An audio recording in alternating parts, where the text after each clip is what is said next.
Romancier philosophe Pascal Bruckner publie Je souffre donc je suis, portrait de la victime en héros chez Grasset. C'est un livre qui fait couler beaucoup d'encre, Pascal Bruckner.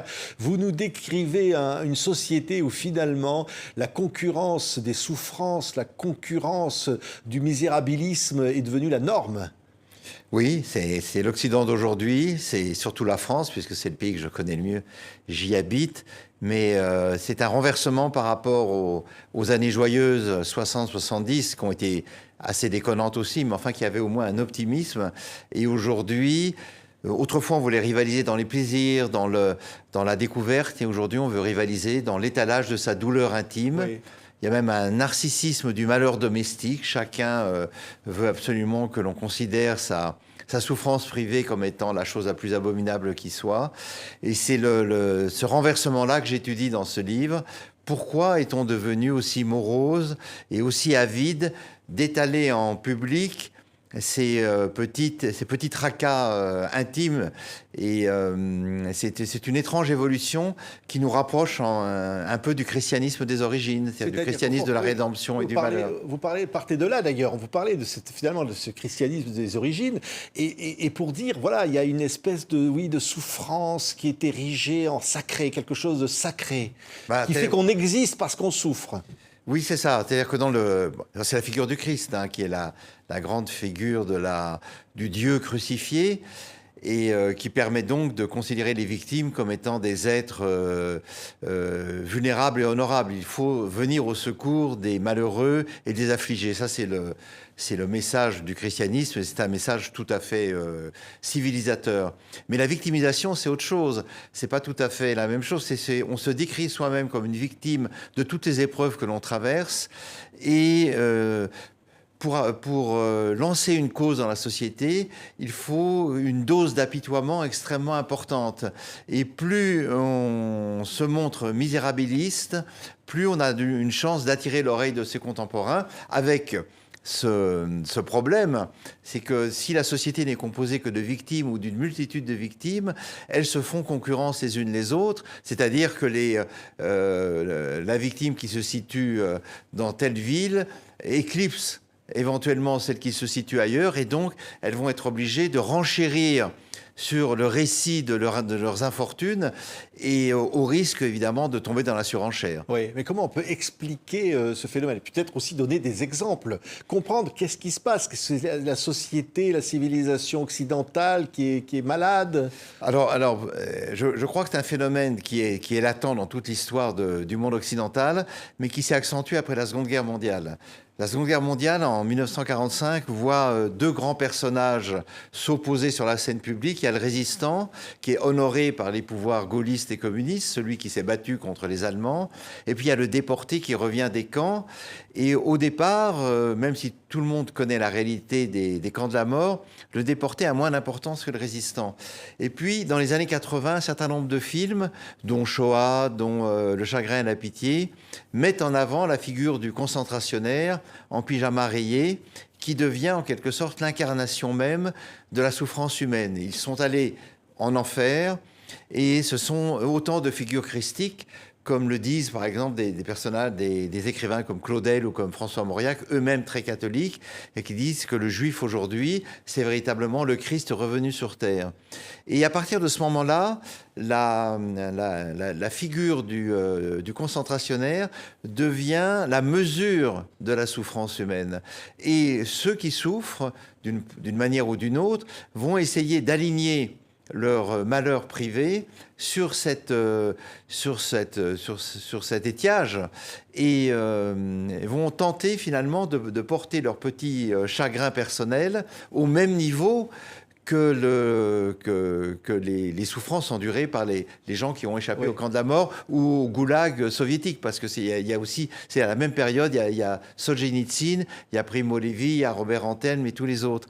Et alors donc il va y avoir une tendance à exagérer sa douleur personnelle, en disant, mais vous voyez, moi ce que j'ai vécu là, quelle que soit l'épreuve traversée, c'est du même niveau que ce qu'ont connu les gens des camps de la mort. Alors c'est par exemple l'usage du mot de survivant pour les gens qui ont connu des agressions sexuelles, donc qui fait référence à l'expérience des camps de la mort. C'est tout un vocabulaire qui se développe et qui est un vocabulaire où on n'hiérarchise plus les souffrances. Toute souffrance est en soi tellement intolérable qu'elle doit être qu'elle peut être immédiatement comparée à ce que les êtres humains ont enduré de pire au cours de l'histoire. C'est au fond une société qui n'accepte plus, vous le dites, la moindre difficulté, la moindre souffrance, parce qu'elle croit au progrès, elle a cru à la médecine, elle croit qu'on peut tout résoudre au fond, et elle n'accepte plus cette situation. Oui, alors effectivement, là c'est un autre aspect. Donc j'ai parlé de l'opposition résistant déportée, mais il y a le mieux-être de l'après-guerre. Donc ça a commencé avec ma génération. Et par rapport à la génération de mes parents, qui avaient évidemment vécu des privations, l'occupation, on a été très gâtés, puisque d'emblée, dès les années 50, ça a été la société de consommation, les 30 Glorieuses. La faim n'existait plus. Enfin, les tickets de rationnement ont peu à peu disparu. Même si je me souviens que mes parents allaient en Suisse faire des provisions encore, parce qu'on habitait à Lyon, et ils remplissaient un coffre de chocolat, de fromage, parce que là, bon, voilà, la France était encore en état de semi-pénurie. Mais petit à petit, nous avons pris l'habitude d'avoir une médecine qui nous guérisse. Il n'y avait pas de maladie mortelle. Le sida est apparu beaucoup plus tard. Et le confort n'était pas un idéal inaccessible, il est devenu la réalité. Et petit à petit, les générations sont devenues un peu plus douillettes. La mienne l'était déjà beaucoup, mais celle de nos enfants, de nos petits-enfants, les générations X, Y, Z, sont devenues aujourd'hui très sensibles à la moindre contrariété. Et ça a donné ce qu'on a appelé le syndrome du petit pois pour les générations, notamment aux États-Unis. Vous savez, vous avez cette fameuse remarque de Barack Obama, je crois en 2015, quand il vient dans une université américaine, et devant les récriminations des étudiants qui demandent des bulles séparées, des espaces de sécurité pour les femmes, pour les hommes, pour les gays, pour les minorités, pour les lesbiennes, pour les trans, pour ne pas être touchés par le fracas du monde. Et le président Obama leur dit, écoutez, à l'université, vous n'êtes pas dans une nurserie, vous êtes là pour apprendre et pour vous confronter plus tard aux difficultés de la vie. Et donc, c'est cette hypersensibilité à l'adversité ordinaire que nous connaissons tous qui, me semble-t-il, caractérise les jeunes générations qui, au fond, se trouvent blessés, même par une remarque, même par un regard. C'est cette notion de micro-agression qui nous vient des États-Unis, qui est assez étonnante aussi. Par exemple, on vous demande votre nom, comment s'appelle votre nom et d'où venez-vous? Je crois que c'était une militante décoloniale qui disait ça. Mais moi, depuis que je suis né, on me demande comment s'appelle mon nom et d'où je viens. Parce que je m'appelle pas Dupont ou Durand, et je n'y vois pas malice, j'y vois simplement curiosité. Donc il y a ou aux États-Unis où j'ai enseigné pendant plus de 30 ans, à partir de 1995, le chairman de mon département de français à New York m'a dit « Ne recevez pas une étudiante dans votre bureau, sauf si la porte est ouverte ou sauf si vous enregistrez, ne prenez jamais l'ascenseur avec une femme seule. » Et effectivement, une fois, ça m'est arrivé dans un hôtel et la femme m'a dit « Non, s'il vous plaît, je ne me sens pas à l'aise avec vous. » Donc évidemment, voulant éviter une convocation à à la police, j'ai attendu mon tour. Mais le monde extérieur est devenu, pour beaucoup de gens aujourd'hui, un affront, une agression, un regard trop appuyé et immédiatement on peut vous soupçonner de soit des pires intentions érotiques, soit au contraire d'une dépréciation raciste. C'est un drôle de monde que celui de 2024 et qui ne ressemble en rien à celui que j'avais connu dans ma jeunesse, qui était peut-être plus apte à encaisser les coups. Oui, mais derrière ça, il y a par exemple le wokisme dont vous parlez, alors, oui, que vous dénoncez aussi. Voilà, alors le wokisme, c'est là aussi l'inspiration chrétienne est très forte, puisque les minorités et l'intersectionnalité, c'est autant de corps du Christ éparpillés dans les parties souffrantes de la population. Mais oui, le wokisme, effectivement, explique que le monde se divise en deux. Il y a les minorités exploitées, opprimées, racisées, et puis il y a les oppresseurs, c'est toujours les mêmes, en général c'est l'homme blanc, et les Asiatiques. Aux États-Unis, c'est les Asiatiques, parce que les Asiatiques sont riches, donc ce sont des oppresseurs, et on divise le monde en deux. Et par conséquent, en plus, le wokisme a ceci de très particulier, c'est que c'est une métaphysique nihiliste. C'est-à-dire que contrairement au marxisme qui portait en lui un projet de régénération du genre humain, le socialisme, la société sans classe, dans le wokisme, il n'y a aucun espoir de rédemption. C'est une apocalypse sans révélation, sans fin. Les femmes, les minorités seront écrasées jusqu'à la fin des temps. Les bourreaux seront oppresseurs jusqu'à la fin du monde. Et voilà, c'est un face-à-face qui ne peut pas se résoudre. Quant aux hommes et aux femmes, il est absurde d'espérer une réconciliation entre eux, car ce sont deux tribus qui se regardent de part et d'autre d'un fleuve et qui, à la rigueur, peuvent communiquer entre elles par l'intermédiaire de leurs avocats. Là, on retrouve le juridisme propre au monde anglo-saxon. Mais il ne faut pas espérer une histoire d'amour ou une idylle entre un homme et une femme.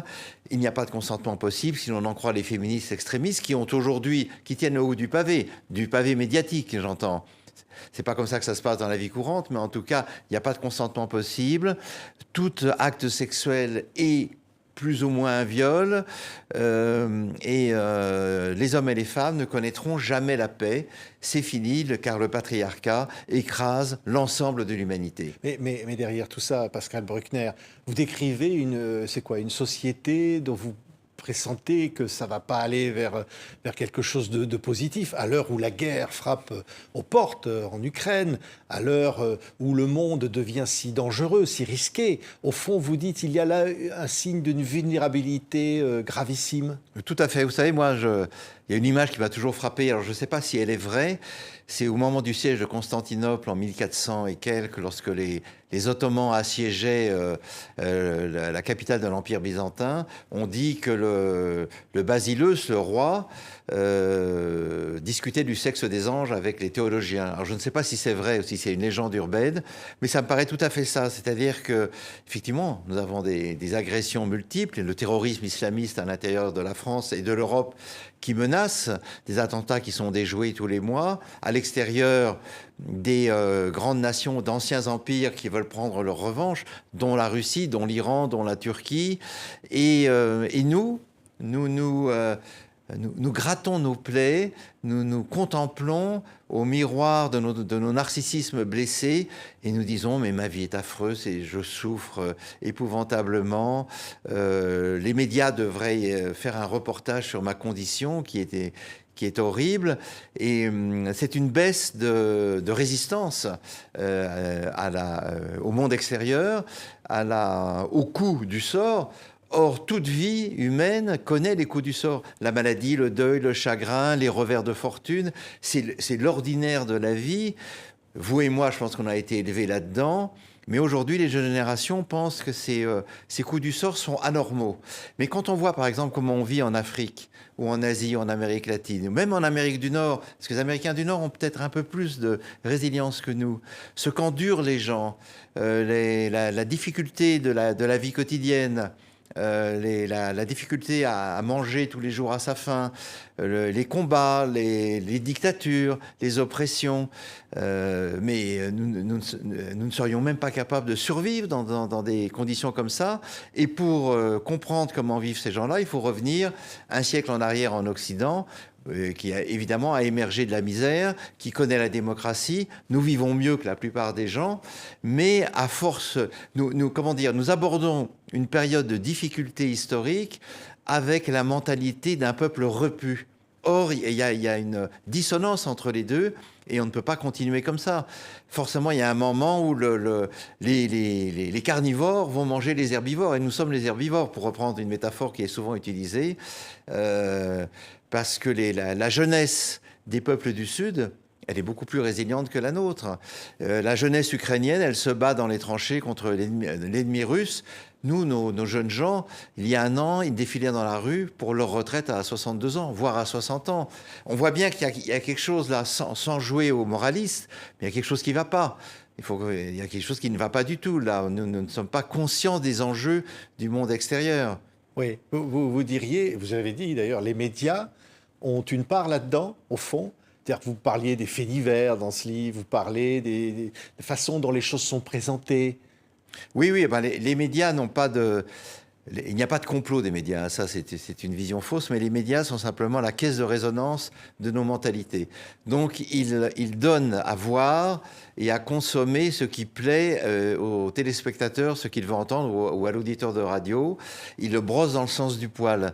Mais c'est vrai qu'il y a une tendance depuis quelques années à mettre en avant le fait divers comme étant le révélateur de l'état d'une société. Donc si on regarde certaines chaînes de télévision, si on écoute certaines radios, on a le sentiment que nous vivons dans un monde à feu et à sang. Et moi j'ai souvent des amis américains ou anglais qui disent ben, on ne va pas venir à Paris, on a annulé notre voyage, il paraît qu'on s'égorge au coin de la rue, tout ça parce qu'il y a eu une émeute où on a brûlé quelques poubelles. Et je dis mais non, vous pouvez venir, vous savez, nous survivons parfaitement. Donc on exagère des faits divers, et il faut voir aussi que selon les camps politiques, chacun met en avant ses victimes propres. À droite, à l'extrême droite, on a tendance à exalter l'insécurité, à la mettre en lumière, et à l'extrême gauche, c'est plutôt la condition des migrants qui se noient, et donc que l'on soulignera le sort terrible qui leur est réservé, ce qui d'ailleurs n'est pas entièrement faux, entre parenthèses, mais tout cela crée un climat d'insécurité qui a été aggravé par le Covid. On en parlait tout à l'heure. Le Covid a rendu le simple fait de sortir de sa maison extrêmement périlleux. Attention, vous sortez de chez vous, vous mettez le pas dehors et immédiatement le rétrovirus ou le coronavirus, pardon, se jette sur votre gorge et vous entraîne à l'hôpital. Et c'est une mentalité à la fois frileuse, peureuse et une mentalité de la plainte. C'est-à-dire que en France, c'est visible, les Français manifestent une intempérance terrible dans le gémissement. Nous ne cessons de nous plaindre. Alors ça vient des cahiers de doléances de la Révolution française, mais on a le sentiment que nos partis, nos syndicats, nos élites n'existent que pour exhaler un immense gémissement contre le gouvernement, contre le reste du monde, contre les dieux. C'était le rôle de la religion. Là, les religions sont extraordinaires pour cela, parce que les religions sont faites essentiellement pour rendre aux hommes leur souffrance et leur mort supportables. Hein. C'est pour ça que les religions sont indépassables, qu'elles ne disparaîtront jamais, contrairement à ce qu'on a pu dire. Mais est-ce que dans une société laïque, nous devons nous résoudre à ce genre d'attitude? Est-ce que nous ne devrions pas quand même nous montrer un peu plus stoïques? Le stoïcisme de base qu'on a tous appris à l'école, ne pleure pas, arrête d'avoir peur, surmonte ta trouille, est aujourd'hui complètement renversé. Tu dois pleurer. Au contraire, c'est bon, un homme doit pleurer, c'est sain. Tu dois avoir peur. On ne compte pas le nombre de discours, notamment chez les catastrophistes, dans l'écologie, où on nous dit que la peur est bonne conseillère, qu'il faut redouter la fin du monde, que c'est peut-être la seule manière de l'éviter. Et moi, je pense que c'est l'inverse. Plus on plonge les gens dans la crainte, plus on les désarme et plus on les rend inaptes à résoudre les problèmes qui se posent à nous. Mais c'est une tendance massive et qui n'est pas nouvelle, qui est née au début du siècle et qui va s'aggravant au fur et à mesure que la pression extérieure s'aggrave et qu'effectivement les dangers s'accumulent presque à nos frontières. Merci beaucoup. Pascal Bruckner. Merci beaucoup. Je souffre donc je suis. Portrait de la victime en héros est publié chez Grasset. C'est absolument passionnant. Et on vous entendait à l'instant. Voilà, ce livre suscite beaucoup de réactions. Merci beaucoup, Pascal Bruckner. Merci beaucoup.